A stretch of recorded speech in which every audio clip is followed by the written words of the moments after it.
Young women coders in Afghanistan are getting a chance to use Ethereum's cryptocurrency. Revealed exclusively to CoinDesk, Code to Inspire, CTI, a non-profit for teaching women in Afghanistan to write code, has partnered with the Bounties Network to allow students to accept ETH for fixing vulnerabilities for businesses or projects posting bounties. And according to Fareshta Farouk, the founder of CTI, the women have already begun earning the second largest cryptocurrency by total value. The partnership was first inked in May, and once the women were set up with MetaMask accounts and software wallets, they began earning between $10 and $80 per bounty, depending on the project they completed, Farouk said. While Farouk didn't expand on how much Ether altogether has been collected by the women, this isn't her first foray into facilitating crypto payments to remote workers in Afghanistan.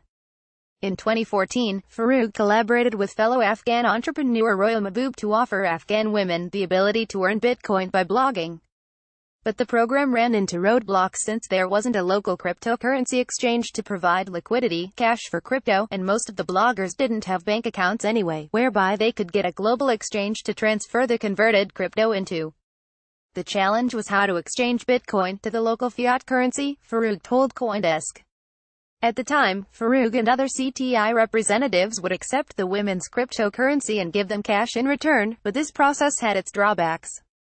Farouk continued, even now, when they are saving crypto in any form, there is still the same challenges of how we can exchange them with the local currency or dollars. Ether is unlikely to fare much better in these conditions, but regardless, Farouk believes exposing the women to Ether, and cryptocurrency broadly, has priceless educational value. I personally think it is good to have digital literacy or financial literacy, the knowledge, especially for women in Afghanistan that are limited from accessing a lot of financial resources, such as banks, Farouk said. It's an amazing technology, not only in case of financial aspects but also in terms of using blockchain technology to create different products that could tackle, maybe, one of these local access issues. Plus, because the Bounties Network doesn't only offer technical assignments, there are translation jobs and other projects on the site, the girls might better engage with the Ethereum community as they learn to code. Because it's a task which you can create for anything with a reward at the end, you could potentially use it for so many different collaborations, Simona Pop, head of community at Bounties Network, told CoinDesk. Case in point, the partnership has launched a MetaMask course for CTI students and will soon create an online store where students can buy and sell the products and services they and their classmates develop in the broader course. Circular economy. Speaking of what's called a circular economy, whereby the women can be compensated in Ether and then use that Ether to buy other products, this has been the real problem with crypto adoption in the developing world. And it's a problem that often requires systemic change. Whereas Venezuelan cryptocurrency enthusiasts can use Bitcoin, Ether and even Zcash to buy rice, diapers and other essentials online, then have those items shipped to their homes, this isn't the case in Afghanistan, where Farouk said the postal service isn't reliable on many roads and houses aren't marked like they are in other parts of the world. Still, cryptocurrency has gained some traction in the country since Farouk first started experimenting with it in 2014.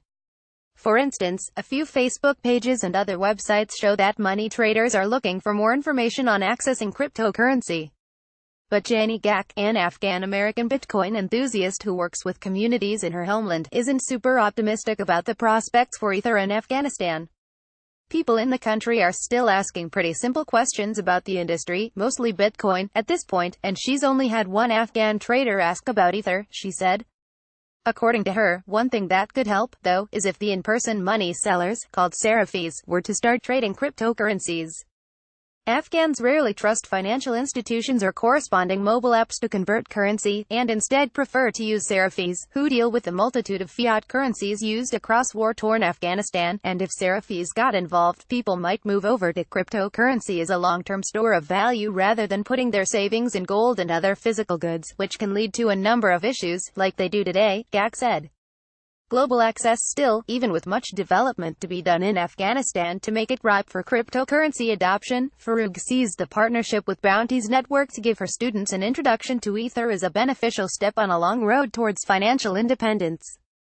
A lot of women are not able to travel to other cities. Some families don't want their daughters to travel alone by herself or to work in other cities, Farouk said, adding, if there are single-digit chances for them To work in Herat, there are a million opportunities online. Herat is the third largest city in Afghanistan and home to CTI, although the non-profit will allow women to take classes or work online, instead of coming into the office. As such, CTI provides them with employment opportunities they might not have in their home cities. I think it's a good thing for our students to do projects online and get paid. It can be very useful for our students, especially our web design students, CTI mentor Alam Dineshire, whose first experience with cryptocurrency was getting paid in it through a CTI class, told CoinDesk. Plus, since Farouk feels like the broader blockchain industry overlooks war zones like Afghanistan, she hopes teaching these women how to earn crypto will be the first step in seeing homegrown technological solutions to local challenges. In Farouk's mind, the opportunity to engage with the global economy and become familiar with cryptocurrency wallets might prove more valuable, in the short term at least, than the digital coins themselves. There are girls in Afghanistan who know how to code, Farouk said, adding, and they are going to change the future of Afghanistan, their country, by just accessing this 21st century knowledge. Students in Afghanistan image via code to inspire the leader in blockchain news. CoinDesk is a media outlet that strives for the highest journalistic standards and abides by a strict set of editorial policies. CoinDesk is an independent operating subsidiary of Digital Currency Group, which invests in cryptocurrencies and blockchain startups.